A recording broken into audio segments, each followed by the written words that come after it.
How to do TRX squat with heels elevated on plates. 1. Place 2 weight plates, the same height, on the floor, shoulder width apart. 2. Stand with your heels on the plates and toes on the ground. This creates a slight forward lean. 3. Hold the TRX handles with arms slightly bent, palms facing each other. Step back enough so there's gentle tension in the straps. Movement. 1. Inhale and squat down by bending at your hips and knees, lowering your body toward the ground. Keep your chest tall and spine neutral. 2. Push your knees slightly forward. The heel lift allows for more ankle mobility. 3. Lower until thighs are at least parallel to the ground, or deeper if mobility allows.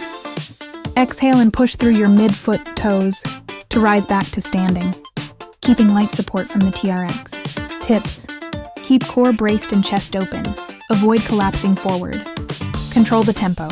3-1-1 works well. 3 seconds down. 1 pause, 1 second up.